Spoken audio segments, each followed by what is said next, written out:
الله أكبر الله أكبر.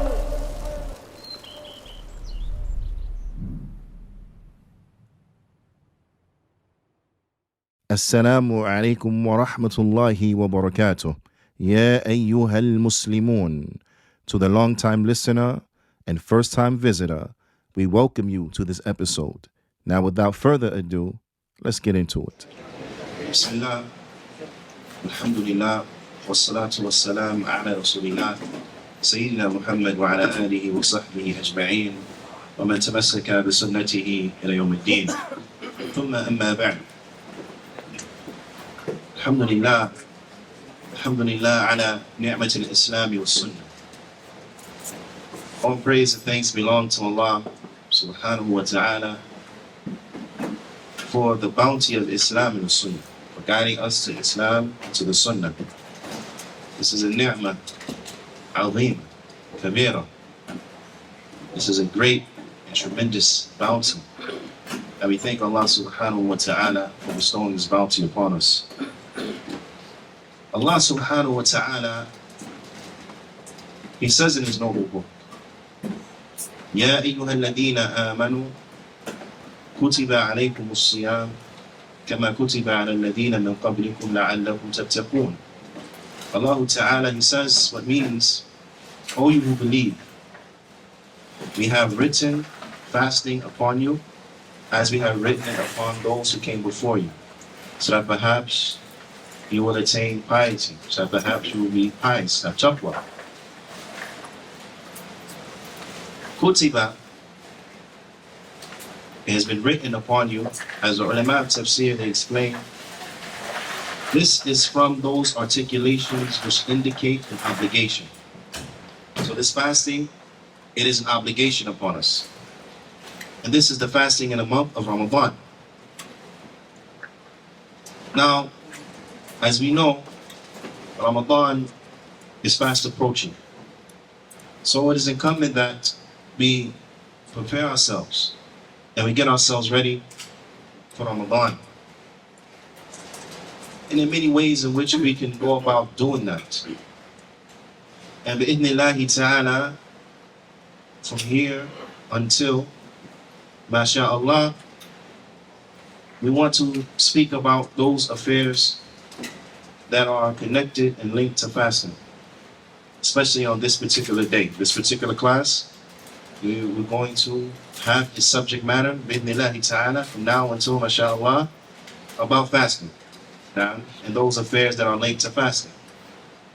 And beyond a shadow of a doubt, when approaching a subject, one of the first things the ulama, they do is they speak about the superiority of that particular subject. The superiority of that particular subject. Because this would encourage the Muslims to performing those acts of worship, and it will be an aid for them once they know and they understand the superiority of these particular acts of worship. Before getting into the rest of the fadail, I want us to concentrate on this particular superiority, and that is that fasting, it is that would help an individual attain piety, attain taqwa. This is something that is tremendous, because as we hear all the time in the Qur'an, that the Jannah is for who? Lil muttaqeen. The Jannah is for those who fear Allah subhanahu wa ta'ala. So this siyam, this fasting, it is that which will help an individual attain piety. And by the attainment of piety, then an individual, he will attain all good. He will attain all good. Now, and this will be, bi'idhnillahi ta'ala, from those things that will help that individual enter into the Jannah. This is something that is tremendously important. The attainment of piety. So therefore, it's a reminder to us that the fasting in the month of Ramadan is not just a habit. It's not just what we do in the 9th month, but rather it is ibadah. And it's an ibadah that by way of it will train an individual and instill within him those characteristics and those manners by way in which, inshallah ta'ala, he will be from those who fear Allah and he would be and attain piety. But we have to have the proper perspective in order to get the desired results. Because if we view the fasting as something that is habitual, and this is from the tricks of the shaitan, because the shaitan, he has many tricks. He knows what will benefit the individual and he knows what will hurt the individual. And if the shaitan realizes that he can't get you to leave off the fasting, that you're going to fast, then he will try to corrupt your intention so that you fast, but you get no reward for your fasting. From the ways in which an individual will fast and receive no reward from his fasting, it will be by him fasting or by her fasting habitually, just out of habit. If an individual does such out of habit, then it will not be of any reward. The Prophet sallallahu alaihi wasallam, he said, إِنَّمَا الْأَعْمَالُ بِالنِّيَّاتِ وَإِنَّمَا لِكُلِّ امْرِئٍ مَّا نَوَى. And verily actions are by intentions, and everybody will have that which the reward for that which he intended. Now, so for an example, مثلا, if an individual, he made wudu just out of habit, after he uses the restroom, you know how some people, the clean people at least, their habit is to wash their hands. Now, so this one, after he washes his hands, he just makes a wudu, just out of habit. Not making that wudu intending that he will utilize it to pray, to get himself ready for the prayer. But he just makes it out of habit, just habitually. Will that wudu benefit him? No, it won't benefit him. Why? Actions are by their intentions. Now, actions are by their intentions. So likewise, if an individual were to get into the habit of fasting Ramadan out of a habit or for another reason, for example, an individual says, I need to lose a few pounds. So therefore, if I don't eat in daylight time, I'll probably lose a few pounds. Now, so they utilize the fasting as what? As a diet. Will they get a reward for that? No. Because they intended by it a diet. Now, or if there was an individual and he had some type of medical problems, be it digestive problems or problems with his stomach and the like, so it was recommended for a treatment for him that he fast. He give his stomach a break. So he did it for that reason, to give his stomach a break. Will that benefit him? No, because actions are by intentions. Now, so likewise, individuals who just do it out of habit, just because that's the habit, that's what we do, then it will bring about no benefit. Like in these other cases, they'll bring about no benefit. So it's important that we, one, remember that this is ibadah. This is ibadah. This is worship. And we understand the fruits and the benefits that come by way of that worship, and that is that it helps one to attain piety. If one wants to be pious, he has to fast. If one wants to attain piety, he wants to have taqwa and the like, he has to fast. He has to fast. Now, of course, if he has the ability to do so and so on and so forth, he has to fast. If he has a udhr shar'i, if he has a legislative reason as to not, that allows him not to fast, then this is different. This is different. Now, this is different. He's excused. But for those who don't have this legislative excuse, then they have to fast. Now, Allah subhanahu wa ta'ala, He reminds us of this affair of taqwa.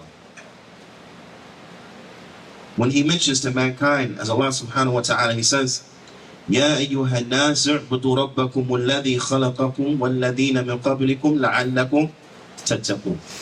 Allah Ta'ala, He says, O mankind. Allah is addressing all of mankind, from jinn and ins, from jinn and mankind, jinn and men.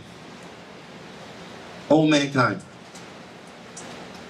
worship your Lord who has created you and those who came before you. لَعَلَّكُمْ تَتَّقُونَ. So that perhaps you will attain piety, so that you may become pious, so that you may be of those of taqwa. Now, so from the ways in which an individual will attain piety is by worshipping Allah subhanahu wa ta'ala. Now, by worshipping Allah subhanahu wa ta'ala, by ibadah. Right? And Allah subhanahu wa ta'ala specifically mentions the ibadah of what? Of fasting, so as to attain piety. Is understood? Now, that the ibadah, by worshipping Allah subhanahu wa ta'ala, by way of worshipping Allah alone, an individual, inshallah ta'ala, will gain piety. Right? So piety is something that is tremendous. It is tremendously important. And now that we understand that this piety and the attainment thereof is something that is mutual amongst all of mankind. This is a goal that we all share. You see? Because there's some goals in life we may not necessarily share. There may be certain brothers in here who they're studying for a degree in a particular subject. Not everyone may share with him in that goal. Maybe the other studying for another subject. Now, maybe this one is studying for something else, and so on and so forth. Now, so not everyone shares in their goals. We don't all agree in all of our goals. But there's certain goals by way of which we agree in. Just like if there were two students here who were in med school, for example, now, and they were taking their internship together, then what would they do? They would help one another, correct? They would help one another study. They would help one another with that which is related to their studies. Right? Like, if they were individuals and they were entrepreneurs, and their businesses could interact well with one another, they can give each other business and the like, then they would work and cooperate with one another because they share goals. And that is the success of their respective businesses, right? So when individuals share goals, when they have the same goals in mind and they're chasing after them, then it's only natural that they would help one another. Now, that they will help one another. Right? So that once we have realized that we all share the same goal and striving to attain piety, we all share the same goal in striving to enter into Jannah. We all share the same goal in striving to seek safety from the hellfire, then naturally we have to help one another. So Allah subhanahu wa ta'ala, He says, وَتَعَاوَنُوا عَلَى الْبِرِّ وَالتَّقْوَى وَلَا تَعَاوَنُوا عَلَى الْإِثْمِ وَالْعُدْوَانِ. So help and cooperate with one another upon birr, upon righteousness, وَتَقْوَى, piety. You see, we see piety again, right? Because this is our goal. Now, upon birr and taqwa, upon righteousness and piety. And do not help and cooperate with one another upon ithm wal udwan, upon sin and transgression. Now, so then we understand that what, as an overall community, we have to help each other do what's right. We have to help each other do what's right. Now, and learn from each other that which will benefit us. And we have to understand that we have to destroy any hindrances that will get in the way of us coming together. Right? We have to destroy any hindrances that get in the way of us coming together. All roadblocks that prevent us from coming together, we have to destroy them. You understand? Because when we come together upon the haqq, upon the truth. So we don't let nothing get in our way when it comes to following after the truth. Right or wrong? Listen, if there was let's say $1 billion for you. $1 billion, right? And you had in front of you some hurdles. And then you had a car. And then you had a wall. and then you had a piece of plastic, and then you had a sheetrock, and so on and so forth. Now, from these hurdles in the life, each of them vary in their degree and what we would take to get past them in the life. But let me ask you, and we said, listen, we'll give you 10 minutes to go through this obstacle course. If you reach the end, you get the $1 billion. Is there anyone from amongst us except that they would do what they had to do to get there, right? Are we jumping over hurdles, jumping over the car, or going around it, correct? Push out the way. Yeah, right? He said, push it out the way, correct? You'll be, I mean, the wall, you might have to climb the wall now. But the sheetrock, especially if you know ain't nothing behind it, you probably just run through that, right or wrong. You're talking about $1 billion. You say, I ain't worried about healthcare. I break my finger. I can afford to get a cast for it. Correct? But you're talking about you're not going to let nothing get you away for $1 billion. Nothing. You're not going to let nothing get you away for $1 billion. So hold it like, or would you let stuff get you away for $1 billion? A piece of plastic will hold you back? You sit there touching it? Man, only that plastic wasn't there. I could have $1 billion. Right through it, correct? You're not going to let nothing get in your way. So when it comes to the haq, no doubt, we can't let nothing get in our way. Nothing. And we can't let nothing get in our way when it comes to the haq. And there are many things that get in the way of individuals. From them, concentrating on differences, not understanding the wisdom for these differences. As Allah subhanahu wa ta'ala, He says, Ya ayyuhan nas, O mankind, inna khalaqnakum min dhakarin wa untha. O mankind, verily we created you from a man and a woman. From a man and a woman. Naam. وَجَعَلْنَاكُمْ شُعُوبًا وَقَبَائِلًا. And we made you into tribes and nations. What is the purpose? What is the reason for that? لِتَعَارَفُوا. لِتَعَارَفُوا. So that you may get to know one another. You may learn from one another. Benefit from one another. So on and so forth, right?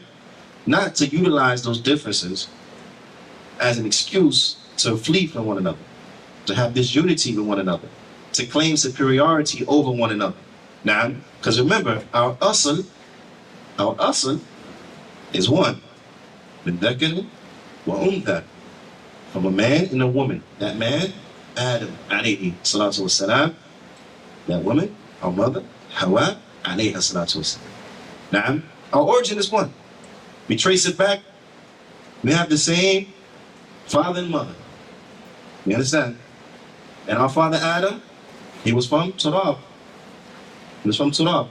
So the ulama, they explain the stupidity of racism because all of our origin stems back to our father, and our father was from Turab. Now, so what are we then therefore saying? That my piece of Turab was better than your piece of Turab? Turab is Turab. Sahulillah. Huh? Turab is Turab. We all have the same origin. All have the same origin. Our father and our mother, Adam wa Hawa alayhi salatu wasalam. So it is important that we understand and we don't use these things as hindrances. We get rid of these things, smash these things. These things have nothing to do with nothing. Why? Because our overall goal is trying to attain taqwa. And listen to Allah Ta'ala, He says, Inna akramakum indallah atqakum. That verily, the most noble of you, the best of you with Allah, those who have the most taqwa. You understand that? Those who have the most taqwa. Not those who have this shade of skin, that texture of hair, from this place, speak that. La. Those who have the most taqwa. You understand? So if we want to strive to be the best that we can possibly be, then we have to help one another into being more pious. Having more taqwa. Having more taqwa. Now, so bi'idhnillahi ta'ala, I want us to have this on our mind. Because you know, some people, before Ramadan, they start getting their house in order. Right? Some people start getting their house in order. You know, some people, they say do spring cleaning. A lot of Muslims, they do like a Shaban cleaning. Nah. They do Shaban cleaning. Get the house ready. You understand? Make sure they got the groceries, make sure they track down where they're getting the boxes of dates from, and make all the arrangements. Yeah? And alhamdulillah, inshallah khair. Inshallah khair. This is good. We're not knocking that at all. Nah. But you know there's some cleaning that we need to do. And we're not talking about a cleaning that has to do anything with a mop or a Swiffer jet or whatever, but we're speaking about true cleaning, true rectifying. And it's a rectification of relationships. Because remember now, we're all supposed to be cooperating and helping one another into doing that which is correct, cooperating with one another upon righteousness and piety. Now, this is all of us. Okay? But if you break the relationships down, when you go from a nation to a province to a community, right, to a neighborhood, to a family, so on and so forth, when you break that down, then what is that most essential relationship in those regards? And no doubt it would be between the man and his wife, between the spouses. Now, so we want to look at it from the standpoint of how spouses will help and cooperate with one another so as to strive towards piety, righteousness, and the like. Because after all, that is the reason for marriage. To help one another, do what is correct, to do what is proper, to help one another go to Jannah. Right? I don't think no one here got married because they want to go to hell. Does anyone get married for that reason? Want to help each other go to hell? No, I don't think so. That's the case. Why worry about getting married, right? That's what you want, correct? You get married because you want to do what's right. You want to help each other go to the Jannah. You want to escape the haram, right? This is why people get married. So, but a lot of times we forget this. You get so caught up in the day-to-day. You get so caught up in your daily routines, then you forget that this is our purpose. This is what our relationship is supposed to be built on, helping one another. Now, Allah subhanahu wa ta'ala, He says in the Qur'an, in Surah An-Nisa, verse 19, وَعَاشِرُوهُنَّ بِالْمَعْرُوفِ. Allah subhanahu wa ta'ala, He says, and live with them in good. Live with them in good. Now, bi'idhnillahi ta'ala, tonight we want to focus in more so on the role of the husband. We want to focus in on more so the role of the husband. Now, we have many lectures addressing the women, reminding them of the rights that the man has over them and the like.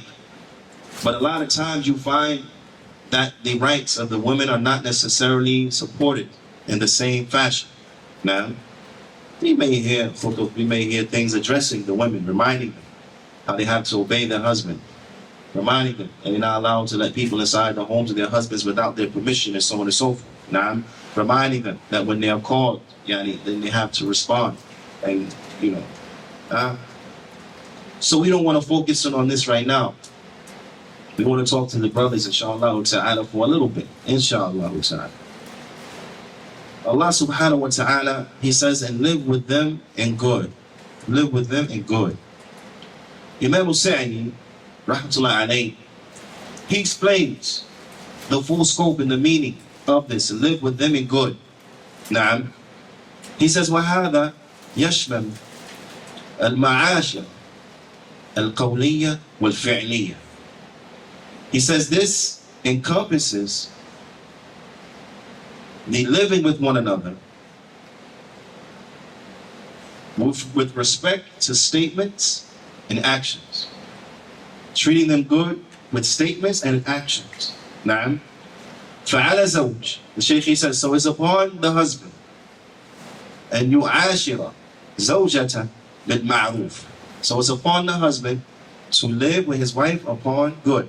Now, and this is a good reminder for us who are married, and this is a good lesson for you young brothers and you brothers who have yet to be married, and likewise the sisters who are yet to be married. Now, that we want to live with one another upon good, upon khair. Now, and what you do to help you into establishing that, okay, is that even before you get married, you select an individual that will be conducive for such a relationship. You understand? That even before you get married, you choose a spouse, potential spouse, that will help you in the facilitation Others living together in a good way. And this is why the Prophet sallallahu alaihi wasallam, he said, "Tunkihu al-mar'a li-arba'." That a woman is married for 4 reasons.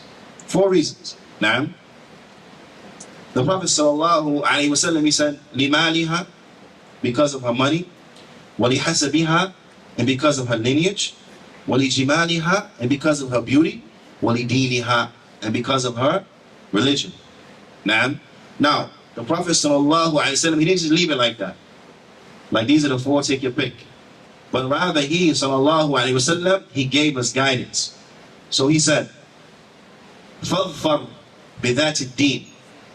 So seek after the one who has deen. Fadfar bidhati din, seek after and thus gain prosperity, gain a victory, right? By getting who? The one who has deen. The one who has deen. Because those other ones, they have no substance. The other ones have no substance. Okay, her money, she might lose money. How many people used to be rich? Don't we read about them in the paper? People who used to be rich ain't rich no more. Money gone. Few bad decisions. Sit. Huh? Like, so you can't, that has no substance. You don't put no stock in that.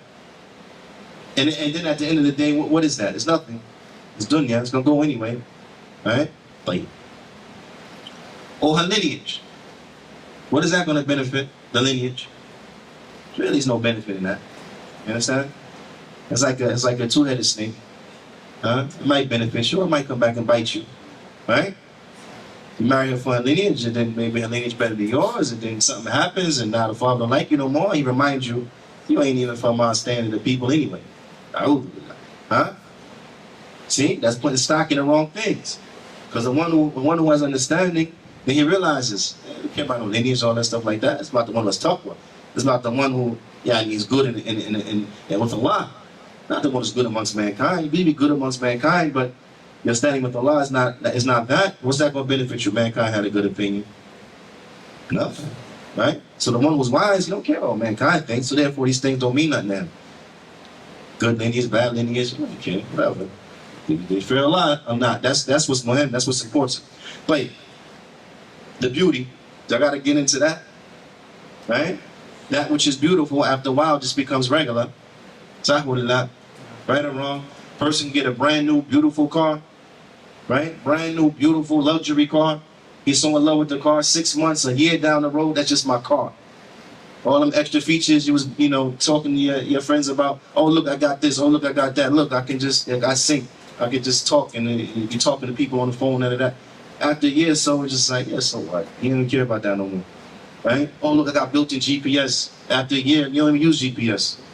You don't even care about it. So up north, Jersey, I keep bringing it back to Jersey, right? They get real cold, so people, they take pride in having like heated seats and all this and that. After a while, it's just, whatever, you didn't worry about that, right? It loses its value to you because it becomes just normal, right? It's like the first time you eat something that's really, really good, knock your socks off, right? You keep eating it for a long time, that's just that dish. You understand? So likewise, what do you think will happen with beauty? And you add to that age, you add to that children, you add to that the weight that everybody gained. Everybody, not like I don't gain weight. Everybody gain weight. Brothers be getting on the women. You need to take a diet, man. You got a few extra pounds too. Okay? Had this same standard, then we gotta have the same standard. But both of y'all get on the treadmill.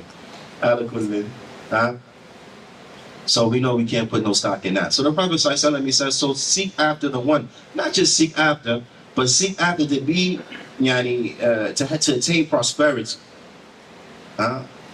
Seek after to attain prosperity, the one who has deen, the one who has religion. Why? Because the one who has religion is going to help you fulfill this objective of attaining piety. She's going to help you to do what's right and remind you when you forget. And warn you when you're trying to do something that's wrong. You understand? Whereas the one who doesn't have good religion, she's going to help you hurt yourself. She's going to help you do what's wrong. She's not going to remind you to do what's right. So at the end of the day, what good is she? None. And likewise, vice versa. If the brother is not going to help the woman do what's right, if he's not going to encourage her to do what's right, if he's not going to prevent her from doing what's wrong and discourage her from doing the wrong, then what good is it? What good is it? If he's not helping her go to Jannah, what's his worth? He's worthless. Likewise, if she's not helping him go to the Jannah, then she's worthless. Nah. So we don't want to put our stock and waste our time with worthless individuals. That's like if I came in here right now and I start handing out Monopoly money, and I said, look, Brother Houston, it's like $1 billion Monopoly. What you gonna do with that? I say, this is worthless. I waste my time with this. I don't even want to take time to put it somewhere. All this purple and pink money. Yep. Now, there's no disrespect to people if your currency is purple and pink. You know, I'm just saying, Monopoly stuff. So out of Qur'an, you say, waste your time with that. So likewise, now. And then the Prophet ﷺ, he said, tell you about your dad. May your hands be covered in dust. If you don't seek after the one who has deen, then may your hands be covered in dust. You're going to be disgraced. You're going to be disgraced. You're going to have these problems. So ala kulli hal, what will help you to interact with the spouses in a good manner is that you have to pick the one who has deen. You have to pick the one who has deen. Which means that what? Because no one comes into a marriage perfect. Anybody coming to marriage perfect? No. This means that you pick the one that has good deen and also the one who's going to constantly be trying to better and improve themselves. Now, and it has to take place on both places. Each one has to strive to help one another to better themselves, to become more righteous, to get closer to Allah subhanahu wa ta'ala, to pray more, to fast more, to do more. It has to be a constant level of improvement, because the reality is that in this dunya there is no stagnation. Now, there's no stagnation. You will go from stage to stage. So either you'll be getting better or you'll get worse. But you're not going to stay the same.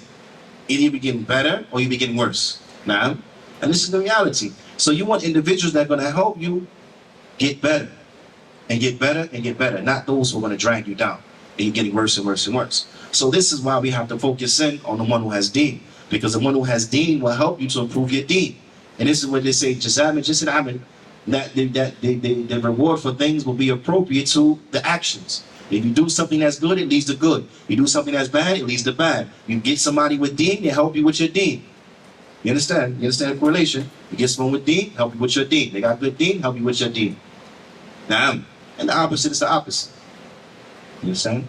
And this is something that is very, very, very, very important to know. Ala kulli, the Shaykh, he goes on and he says, so you have the man, he has to interact with his wife upon a good way, upon the best manner. The Shaykh, he says, masuhba, jamila, from a good relationship. Naam, a good relationship. Like, look, who gets married to be enemies? Anybody? Does anyone get married to become the enemy? Do you marry the person that you potentially want to hate? No. But one has to look at this now. If there's become a situation inside of the marriage that has soured, they have to remember and go back to the beginning. You know, sometimes when, like say you're doing an equation, for example, and if it's not working out right, what do? You don't concentrate on the end. You go back to the beginning and you retrace the steps. Right or wrong? Sometimes what you have to do, if you find that where you're at right now is not where you want to be, then you have to backstep. You have to trace your steps, go back and see what happened. Where did we go wrong? And you have to remember the origin.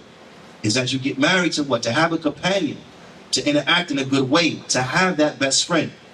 Now, to have that real best friend, not that BFF, friends forever when you're 14 and then by the time you're 16 you don't see them no more. That real true best friend, when your friendship is based upon fearing Allah subhanahu wa ta'ala, upon doing that which is right. This is very important. So this is what the Shaykh is saying, that you have a good relationship with them, a beautiful relationship, because this is some of the reasons, though, some of the things you want out of a marriage, to have a good relationship. But this is that which requires work on both people's parts, on both parts. If one person is trying, the other person is not trying, is that going to work out? No, it's not going to work out. You understand? They both have to be trying, understanding their shortcomings, understanding that they're not perfect, understanding that everyone has a part to play in the issue. Because at the end of the day, it takes two to argue. At the end of the day, it takes two to be mad and to have a spoiled relationship. It takes two. One person can't do that by himself, or one person can't do that by herself. But you will find that each party will have their fair share to blame. Regardless of whether or not one may be more to blame than the other, you'll find everybody has their share of the blame. Everyone has their share of the blame. Now, so we have to remember these things and work together upon these things. Why? For the sake of just having good relationships? No. But for the sake of having a relationship that will be conducive to helping us get to the Jannah. And no doubt you'll do that, and it'll be easier to do that with someone you get along with as opposed to someone who you hate being around. You understand what I mean? So it will help you to better the relationship. Why? Because now you can better interact with one another to go to the Jannah. Now to help each other go to the Jannah. This is very important. And the Shaykh, he says, وَكَفْ الْأَذَى, and also to holding back harm. Because every one of us has harm. Every one of us has the potential of doing harm to someone else, especially our spouses, who a lot of times, unfortunately, we don't have the same restraint that we have with them that we have with other people, right? So we have to be of those who hold back the harm. Hold back the harm. This is something that's very, very, very important. وَبَذْلِ الْإِحْسَانِ, and forgiving each other that which in the most beautiful, best type of giving we can possibly give. You understand? I don't know how to articulate that any other way, but making sure that we extend to one another the best possible things that could be extended to each other in all forms, from speaking to them, interacting with them, everything. Now, everything. Being considerate, being thoughtful, all these things enter into that ihsan when it comes to dealing with each other. Now, but husn al-mu'amala, and interacting with each other in a very good way. Now, interacting with each other in a most excellent and beautiful way. And also what enters into that, the Shaykh, he says, وَيَدْخُلُ فِي ذَلِكَ النَّفَقَةِ وَالْكِسْوَةِ وَنَحْوِهِمَا. And also what enters into that is that the man spends on her. He spends on her, and that he clothes her. That he clothes her. All these things enter into how a man would treat his wife the best. And all of us should be of those who will make this our goal, to treat our wives the best. So that if we were to pass away before them, they'll have the mentality, you know what? I can't think of anybody that can replace my late husband. You understand? This is how you don't want to have your wife happy you dead. It's unfortunate, but it's not like it don't happen. But you want to deal with them in the most excellent of manners and the like. Not just for the sake of that, but for what? For Allah. For Allah. Fi sabilillah. So that relationship will be that which aids you into worshiping Allah subhanahu wa ta'ala, into doing that which is correct. And this is what Allah subhanahu wa ta'ala, He commands us to do. When we have them, and even if we were to separate from them, Allah subhanahu wa ta'ala commands that we do it upon that which is best, in the best manner. As Allah ta'ala, He says, فَإِمْسَاكُمْ بِالْمَعْرُوفِ أَوْ تَصْرِيحٌ بِإِحْسَانٍ. You keep them in good, or you let them go in good. Keep them in good, let them go in good. So even if things have spoiled to the epitome of spoiling, then we let them go in the best manner. We separate in the best manner. So if you separate in the best manner, now what about when you're together? Then la shak has to be upon the best manner, the best way. And this is that which we have been commanded to do. But ala kullin, this is that which will help us not just have a good Ramadan, but it will help us with bi'idhnillahi ta'ala in striving towards the Jannah, running away from the nar. The Prophet sallallahu alaihi wasallam,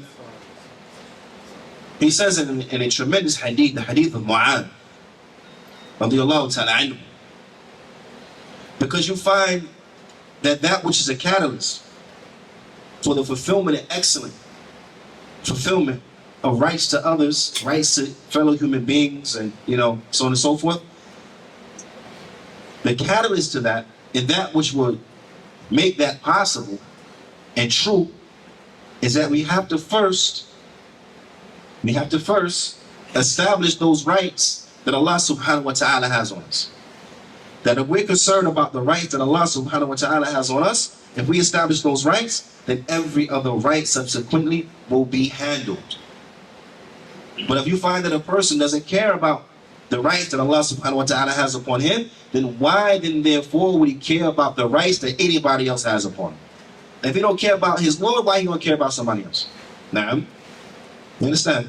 But for those who care about Allah subhanahu wa ta'ala fulfilling the rights, then you will find that they will be very vigilant in fulfilling the rights of everyone else. So the Prophet sallallahu alaihi wasallam, he said in this tremendous hadith, Ya Mu'ad, atadri ma haqqullah ala al-ibad, wa ma haqqul ibad ala Allah. He says, oh Mu'ad, do you know what is the right that Allah has upon the slaves and the right the slaves have upon Allah? So Mu'ad, this is the beauty of the Sahaba. It's the beauty of the Sahaba. They didn't enter into things they didn't know about. You understand? And unfortunately, we don't have this edab right now. We don't have this edab. Maybe in some aspects of life, but when it comes to the deen, you don't find the same restraint. You don't find the same edab. If you came here and a person said, what's that rattling nose inside the engine? They'll say, I don't know, I'm not a mechanic. They'll be quick to say they don't know, right? Especially if they're going to be held liable. Someone brings a car to you and says, look, I want you to check this out. But I want to remind you, if you mess it up, you got to fix it. You got to pay for it. What are you going to say? I don't know. Just get away from me. Take it somewhere else. I don't know. Take it to a mechanic. Correct? But it's amazing that when it comes to the deen, you're not talking about being liable for someone's engine or for their radiator or for whatever. People start talking. What's your opinion about this? Everybody got an opinion. What do you say about this? Everybody got something to say. Giving fatwa. They don't know nothing about nothing. Everybody got something to say. You understand? But now you're not talking about just got to pay for somebody, repairs. But now you're talking about you might have to go to the hellfire now. Because the Prophet said, so whoever lies on me intentionally, to let him await his seat in the hellfire. So you got people talking about the Prophet said this, and he said that, and this is what he used to do, and this is what is correct, and they have no idea this really come from the Prophet lying upon the Prophet sallallahu alaihi wasallam. This is dangerous. You understand? So we have to have the same restraint. And this is what the Sahabi here, he teaches. There are many fawaid that we can take from this hadith. But this is from him. So Mu'adh, he said, فَقُلْتُ اللَّهُ وَرَسُولُهُ أَعْلَمُ. He said, so I said, Allah is Messenger, no best. I don't know. That's what that means. Allah is Messenger, no best. He's not going to even try to give an opinion, See, in this country, we get taught with educated guess. No make an educated guess. See, in the coming to Islam, there's no educated guess. You understand? If you don't know, as a layman, be quiet. Ask those who know. That's it. This is very important. على كل فقال رسول الله صلى الله عليه وسلم حق الله على العباد أن يعبدوه ولا يشركوا به شيئا. He says that Allah's right upon the slaves is that they worship Him alone and they do not associate any partners with Him whatsoever. They do not associate any partners with Him whatsoever. وحق العباد على الله ألا يعذب من لا يشرك به شيئا. He said, and the right that the slave has upon Allah is that Allah will not punish the one who does not. Allah will not punish the one who does not associate partners with him. Now, the one who does not associate partners with Allah, Allah won't punish. The one who don't make shirk, Allah won't punish. That's tremendous right there. You understand? That's something that's tremendous. And this is what we after. You understand? This is what we after. To worship Allah subhanahu wa ta'ala alone without associating any partners with Him, Jalla wa ala. But you find that when one is worried and concentrating upon this, then he is going to make sure he establishes the rights to everyone else. Because then the establishment of the rights to everyone else is not about that object, but it's about that person's fear from Allah subhanahu wa ta'ala, that person's hope in attaining the reward from Allah subhanahu wa ta'ala. So for example, if a person has a cat inside his house, you understand? Now from Islam, we have to what? We have to take care of that animal. We have to take care of that cat. We have to feed it, make sure it has water, whatever it may be, whatever it has medical needs, make sure we take it to the vet. If it's under our care, we have to make sure we take care of it. If we can't take care of it, then we got to let it go so it can fend for itself. Or we put it somewhere else, so it be taken care of. But it's a matter of responsibility. Now, for the one who fears Allah subhanahu wa ta'ala, he's going to fulfill that responsibility, not because he let a cat. He might love the cat, but that's not why he's doing it. He's doing it why? Because he fears that if he doesn't fulfill these rights, he'll be held liable in front of Allah subhanahu wa ta'ala. And as the Prophet ﷺ said, the woman went to hell because of the cat. Right? So he said, look, I'm not going to go to hell because no cat. So I'm going to make sure I feed it, make sure I give it water, make sure I take care of it, make sure I'm nice to it, and so on and so forth. Why? Because he fears Allah subhanahu wa ta'ala. And that fear of Allah, that hope in Allah's reward will supersede and override whatever love and affection he may have for that particular cat. You understand what I mean? So, likewise, if you translate that into all of a person's relationships, then now when it comes down to dealing with the wife and dealing with the children and so on and so forth, now his mentality is different. His mentality is different because he realizes these are individuals who I am mas'ool over them. And we are the mas'ool, you're the mas'ool. You're the mas'ool, masa'ala. To be questioned. Su'al is a question. So a person who's mas'ool is a person who will be questioned about those who are under his care. This is a responsibility now. You're going to be questioned about those who are under your care. Did you fulfill their rights? How did you act with them? How did you treat them? Were you just with them? And so on and so forth. Who's going to ask you that? Allah subhanahu wa ta'ala. Who's going to reward you if you did good? Allah. Who's going to punish you if you didn't? Allah. So now it takes on a whole nother reality. Because now you understand, yes, I have to be right by this woman, be right by these children. Why? Because Allah is going to hold me to account. And if I come up short, I'm going to be in trouble. I'm going to be in trouble. Why? Because I am mas'ool on them.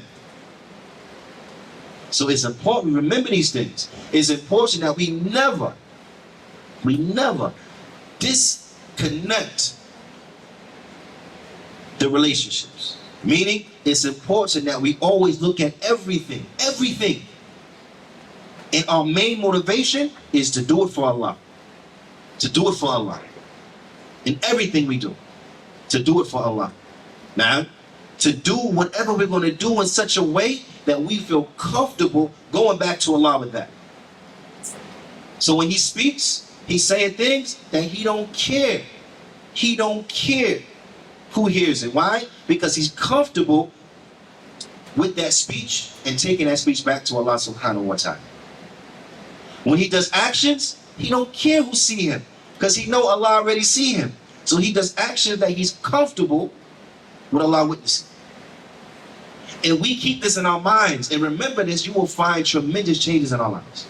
Tremendous changes in our lives. If we keep remembering this, you'll find tremendous changes in our lives. So this is what we want to remind the brothers with, to remember these things, to remember these things. And from this good interaction is that sometimes we have to be quiet because people are not perfect. People's not perfect. Sometimes a person may say something to you that you don't like. Sometimes they may say something to you that's wrong. Sometimes they will say something to you that's totally uncalled for. Sometimes they will say something to you that's hurtful. Right? Be it intentionally or unintentionally. But as an individual, you have to be remembering, okay, they said something to me that was bad. How am I going to react? Allah subhanahu wa ta'ala, he says, idfa' billati hiya ahsan. Repel evil with that which is better. Right? Because if a person harms you, that doesn't give you the right to harm them. Okay, you cursed at me, so now I curse at you? No. Huh? If a person verbally abuses you, they're going to be held accountable for that. They're going to have to answer to Allah subhanahu wa ta'ala for that. Now, at this point in the situation, you have yet to fall into anything that you may be liable in front of Allah ta'ala with. So you have to be careful now. Before I respond, let me be careful in what I say. Okay, they already messed up. They're in trouble. But am I going to get myself in trouble now because they got themselves in trouble? This is how you got to look at it. Am I going to get myself in trouble because they got themselves in trouble? So you have to think about that and be wise in what you say. And sometimes the wisest thing to say is nothing at all. And this is what the poet said. He said, مَا كُلُّ نُطْقٍ لَهُ جَوَابٌ جَوَابُ مَا يَكْرَهُ السُّكُوتُ. He said, not every articulation has an answer. And the answer, a lot of times, for that which you don't like, is to be quiet. You see? The answer, a lot of times, for that which you don't like, is just to say nothing at all. Because now, in saying nothing, at least, at the bare minimum, what? The situation doesn't escalate. The confrontation doesn't escalate. They're saying what they're saying, you don't say nothing. Remember we said it takes two to argue. After a while, people gonna lose their steam. They're gonna say, you know, forget it. I've been talking 5-10 minutes yelling and you ain't saying nothing, forget it. Right? They're gonna give up trying to yell at you. Because it takes two. It takes two. And it's like a fire. It's like a fire. If you don't provide it with oxygen, it dies out eventually. But if you keep feeding it with your hot air in this case meaning your ignorant statements, if you keep feeding it with your hot air, then what's going to happen is it's going to rage, it's going to become bigger, it's going to become bigger until it does some serious damage. But if you starve it, if you suffocate it by not giving it anything from air, anything from speech, then it'll extinguish itself. It'll extinguish itself. And this is that which is tremendously important. Also, we have to make dua. We have to return to Allah subhanahu wa ta'ala with all of our needs and our concerns. We have to beg Allah subhanahu wa ta'ala. If we ask, we have to ask Allah. If we seek help, we have to seek help with Allah subhanahu wa ta'ala. Now people may be having issues, may be having problems, but we ask you, have you taken the necessary steps to rectify those problems? And from the necessary steps by way of which problems are rectified is making dua, asking Allah subhanahu wa ta'ala. You understand? People, complain about this, complain about that. You ask them, you make dua about it? Have you begged Allah subhanahu wa ta'ala for it? A lot of times you find that, no, not the way I should. No. Maybe I mentioned it a few times, but no, not like that. You understand? People complain more time than they beg Allah. If you want to complain to Allah subhanahu wa ta'ala. Now, beg Allah subhanahu wa ta'ala. Increase in saying astaghfirullah. This is how you rectify your issues. In addition to what? To putting forth the efforts. Trying your best, doing what you doing, what's possible within your means to do to rectify whatever's wrong. But from the greatest of those efforts, you have to make dua. So when it comes to our families, our spouses and the like, we need to increase in this dua. This dua is found in Surah Al-Furqan. It is verse 74. And bi'idhnillahi ta'ala, I want everyone to memorize it. Those who have beautiful relationships with their families and those who have relationships with their families that are less than stellar. I still want you to memorize this dua. Because those who have issues, and this will help you. Those who don't, then this will help you maintain that good and inshallah increase it. Allah Ta'ala, He says in Surah Furqan, again verse 74. رَبَّنَا هَبْ لَنَا مِنْ أَزْوَاجِنَا وَذُرِّيَّتِنَا قُرَّةَ أَعْيُنٍ وَاجْعَلْنَا لِلْمُتَّقِينَ إِمَامًا. You see it? Muttaqeen. You understand taqwa? That's what it's about, ikhwa. Taqwa. Oh, na'am. Allah Ta'ala, He says, and those who say, na'am, that part we left out, but this is because those who say, we just gave you the dua itself. It says, and those who say, رَبَّنَا هَبْ لَنَا, O our Lord, give unto us, na'am, or make for us, our wives and our children, the solace of our eyes, the cooling of our eyes, na'am, the delight of our eyes. Make for us our wives and our children, the delight of our eyes. So anyone who has any certain issues with their spouses or their children, they're like, this dua is going to rectify that. Make for them the cooling of our eyes, the delight of our eyes. Na'am. And also make us, for those who have taqwa, leaders. Make us leaders for those who have taqwa.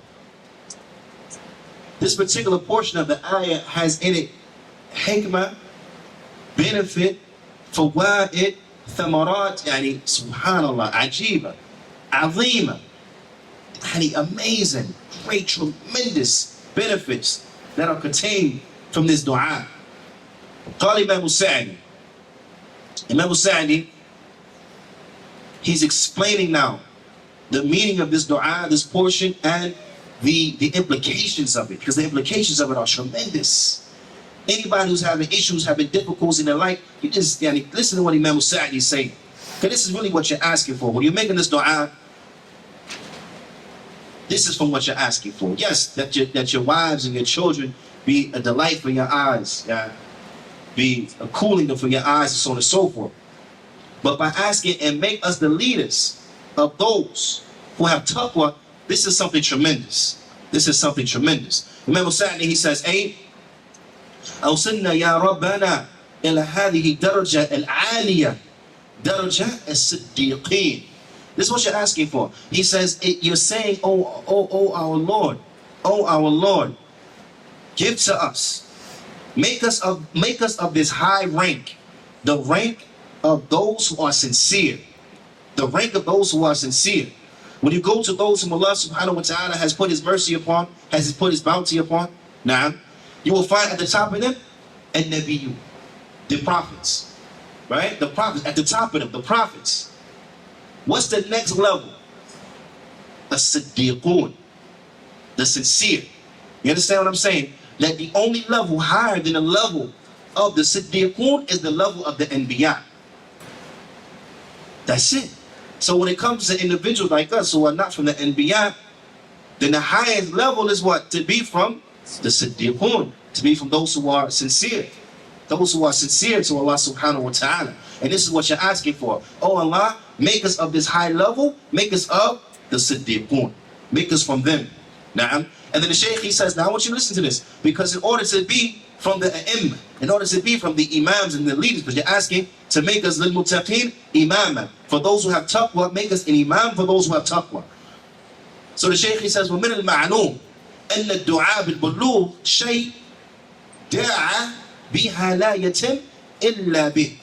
He said that the dua for something, to reach something, right, is not complete except due to the supplication of that by way of which you need to reach it. So lack of a better way of saying that. That makes sense? That if you make dua to attain something, then by default you're also making dua by those things by way of which you needed to attain it. Now what's needed to attain to be from the siddiqun? What do you have to do to be from the siddiqun? Those who are sincere to Allah subhanahu wa ta'ala. What do you have to do to make it from the ranks of the a'imma?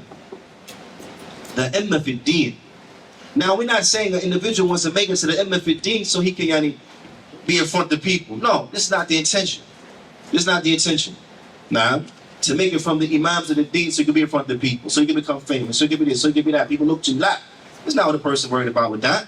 Because not all of the imam reach that level where they become famous like this. And many of the imam of the past, that people don't even know about. Why? Because they wasn't doing it for us to know about them. They was doing it to fear Allah subhanahu wa ta'ala. They was doing it because they wanted the Jannah. They was doing it because they wanted to escape the fire and the light. Okay, so now, what does one need to be an imam? Because you ask, Allah, make us the imam of those who have taqwa. Now that's, look, make us from the imams for those who have taqwa.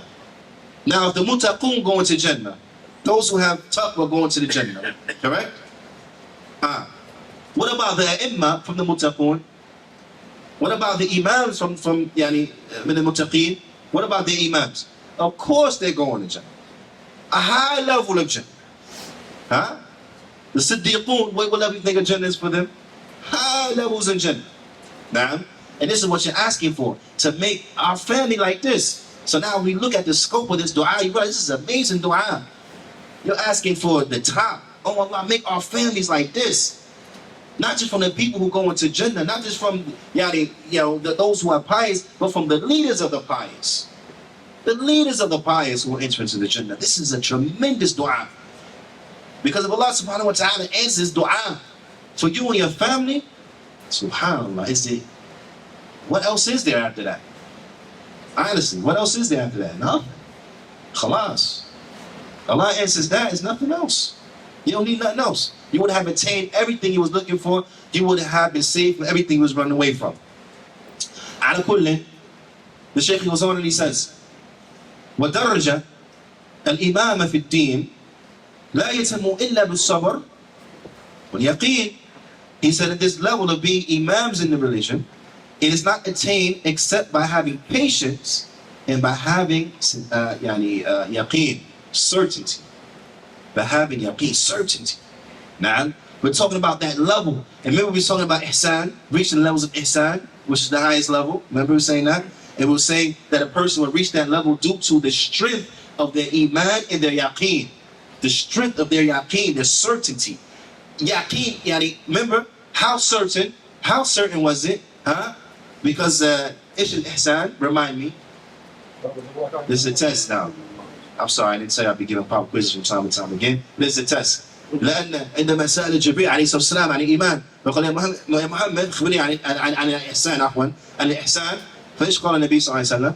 أن تعبد الله كأنك تراه فإن لم فإنه يراك. Now, to worship Allah as if you see Him, and if you don't see Him, then verily He sees you. Remember Shaykh Salih Fawzan, he says worshiping Allah as if you see Him, because they have reached that level of certainty. They have reached that level of iman that it's as if they see Allah subhanahu wa ta'ala just as certain as they see the wall. You understand what level of certainty that is? Huh? That's it, subhanAllah. Like, is anybody have doubt that there's a wall right here? Anyone doubt that? No one doubts that. But they said, looking at it, yeah, no doubt in that. Because their level of certainty in that is affirmed due to their seeing of it. But they're saying that these individuals who have ihsan, they reach such a level of iman, of certainty, that they worship Allah كَأَنَّكَ تَرَى, as if you see Him. Now, but you don't see Him, right? La, you don't see Allah. Not now. In the akhirah, Yawm al-Qiyamah, would the believers see Allah? Naam. Naam. Qul naam. Naam. You see Allah Ta'ala in the akhirah. Naam. وجوه يومئذ ناظرة إلى ربها ناظرة. Faces on that day will be bright, looking at their Lord. Looking at their Lord. Wait. So we're going to see, well, the believers will see Allah subhanahu wa ta'ala in the akhirah, and we pray that Allah subhanahu wa ta'ala makes us from them. Ameen. What's the proof for this? Because the Shaykh, he said, you got to have sabr, you got to have yaqeen. Sabr and yaqeen. Now just contemplate on these two characteristics. Sabr, being patient. Patient upon all of its anwa'. Sabr, ala ta'a. Sabr, al ma'asiyah. Wa sabr ala al-aqdar. Or ala al-aqdar. Na'am. That you have patience upon being obedient, patience in staying away from disobedience, and patience upon whatever calamities may befall you. So this is patience in all of its categories. That level of patience and degree of patience, no doubt about it, it will help to enrich a person's relationships with his wife, his children, everybody. Correct? So how this will resonate throughout one's life and the benefits in which it will have will be tremendous. And then yaqeen, that level of certainty, and we mean yaqeen, the real yaqeen. We're not talking about no bid'i yaqeen. You with me? Yeah, I gotta make that clear. We ain't talking about no bid'i yaqeen. After you reach this level, okay, you don't gotta make no more salah, you don't gotta fast no more, you don't gotta do this, you don't gotta do that. Please, that's ridiculous. If the Prophet ﷺ, if he died and he was still doing these things, how in the world you think you're gonna, such a concept exists? Such a concept don't exist. No. We're talking about the yaqeen, this level of faith. And you worship Allah until the yaqeen comes, as mentioned in the ayah. But what's the other yaqeen? Maut, death. You understand? Okay. What's the proof of this? Because maybe now we don't say nothing without no proof, right? Anybody say something, we say, it sound good, but I need some proof, I need some evidence. Okay, so now what's the proof of evidence that you gotta have sabr and yaqeen? Allah Ta'ala, He says, وَجَعَلْنَاهُمْ أَئِمَّةً, and we made them imams. Remember you saying, Allah make us the imams of those who have taqwa. Okay? Allah Ta'ala said, and we made them imams. يَهْدُونَ bi amrina, they guide according to our commands. Now, we made them leaders, imams, directed people, giving directives according to our commands. Lamma, when they, okay? When they what? When they establish something, or after they establish something. Once they established these characteristics, then we made them imams. Not before, but after they had attained these characteristics. What was those characteristics? Lamma sabaru. When they show patience. So the Shaykh says sabr, the first one, right? So that's the proof of sabr. When they show patience. وَكَانُوا بِآيَاتِنَا يُوقِنُونَ. And when they were with regards to our verses, our signs, when they had certainty, when they had yaqeen. So there we have the proof for yaqeen. Now this is how, and this is what one needs to attain this level of being the imam of those who have taqwa. So when one contemplates and thinks about this now, then he will understand that this is a tremendous dua. This is a tremendous dua. And it's a dua that will necessitate وهذا الدعاء يستلزم من الأعمال والصبر والعلم الذي يوصل صاحبه إلى درجة اليقين. It will necessitate, this dua, it necessitates actions, patience, and knowledge of which will render its companion and let him reach the level of yaqeen. Because you're not going to reach the level of yaqeen being ignorant. No. You'll reach it based upon ilm. Because the first thing that you're going to have to do, the first thing, the middle, and the end in this process of what you're going to have to do is you're going to have to establish tawheed. Now to establish tawheed, you got to have knowledge. What is tawheed? How is tawheed established? You have to have knowledge. What is shirk? How you stay away from shirk? You understand? You got to know what's good, you got to know what's bad. You know what's good, so you do it. You know what's bad, so you stay away from it. Person has to have ilm. Has to have ilm. Has to have knowledge. And thus we understand the importance and the benefit of seeking knowledge. Because by way of it, we're able to attain everything that's beneficial. We're able to escape everything that's harmful and destructive. So it's important, but we need that knowledge. You're not going to get there without knowledge. You have to have the knowledge. That knowledge by way of which you will reach that level. People don't reach the level of having yaqeen, they don't reach the level of ihsan, having this, except that what? Except that they have ilm, they have knowledge. Now, this is important. It's very important to mention. Ala kullin, this is what we're striving after now. This is the dua we want to make for our families. We have to interact with each other upon that which is good, so that we can help one another attain piety. We can help one another upon righteousness. Now, and particularly, so we can help one another have a fruitful Ramadan, have a beneficial Ramadan. So that this Ramadan, bi'idhnillahi ta'ala, will be the best Ramadan we ever had in our life. The most beneficial Ramadan we had in our life. But what will help us into accomplishing that is that what we have to help one another. Not just here in the masjid, in the masjid we got to help one another, but also in the house too. When you go home, you still need to help to keep going on. You still need to keep going on. And this is why we say we have to do house cleaning. House cleaning with the relationships, not just house cleaning with the other stuff, but the relationships that we have with our families. And we remember this asr bi'idhnillahi ta'ala, so that we can have the most best Ramadan that we ever have experienced in our life, the most beneficial Ramadan that we ever experienced in our life,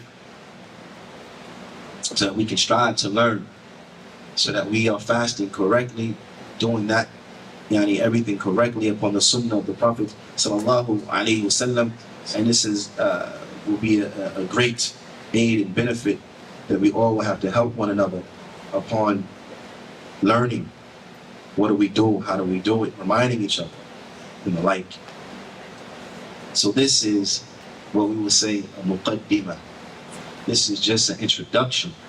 And inshallah ta'ala, the next week's class on the same day, bi'idhnillahi ta'ala, we will get into the fada'il, the benefits of Ramadan and the superiority of Ramadan, and then we will get into the fiqh and some of the very important issues, fiqh issues concerning the Ramadan and fasting and the like.